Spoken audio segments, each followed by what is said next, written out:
का सिद्धांत, यानी जीवन मुक्त होने पर उसके बाद उसके अनुभव देह, मन, बुद्धि के माध्यम से नहीं होते।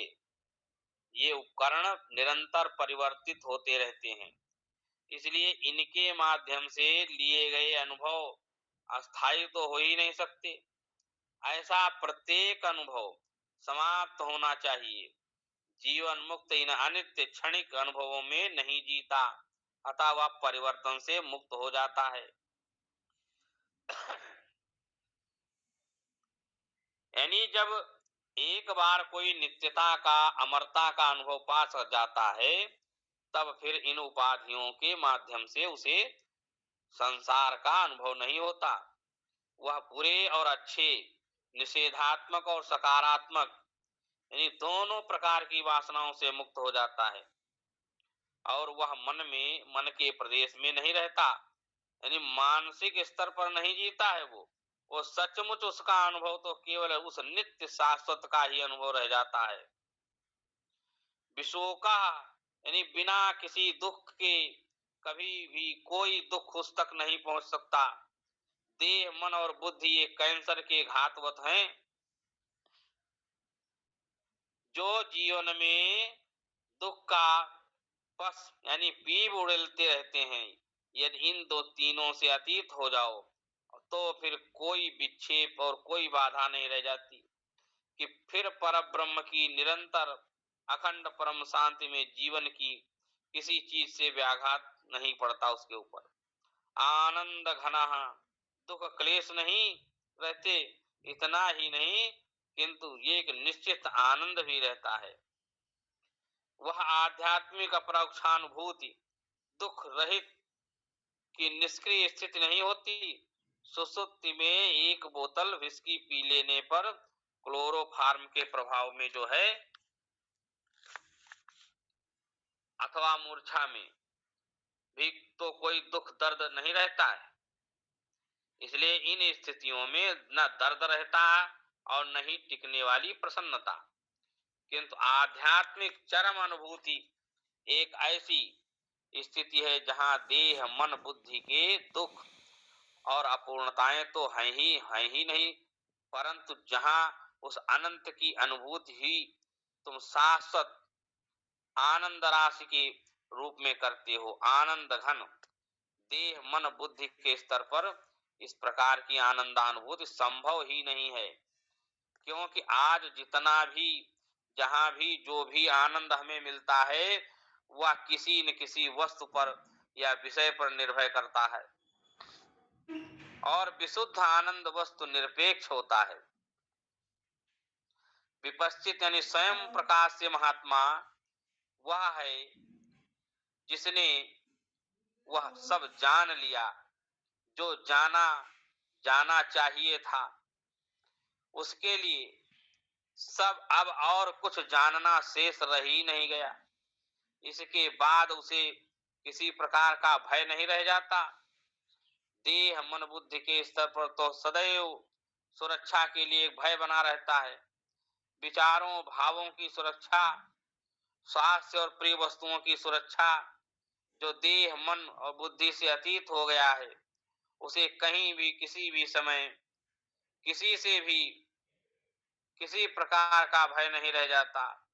आवागमन से अर्थात भवबंधन से मुक्ति पाने के लिए इस सारभूत सत्य आत्मा को, जो हर व्यक्तित्व का मूल मर्म है उसका, जो उसको जानने के सिवा अन्य कोई उपाय नहीं है, परिवर्तन के इस जाल से छूटने का और कोई मार्ग नहीं है। इसलिए मोक्ष साधकों को जो अपना मूल स्वरूप और प्रत्यक्ष अपरोक्षानुभूति के सहारे जानने की कोशिश अवश्य करनी चाहिए।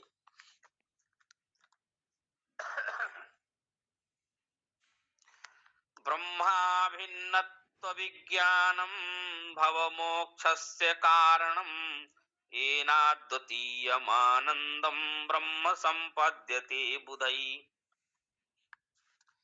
यानी संसार में आवागमन से मुक्ति का एकमात्र कारण ब्रह्म से अपने अभिन्नत्व का अनुभूत पर ज्ञान,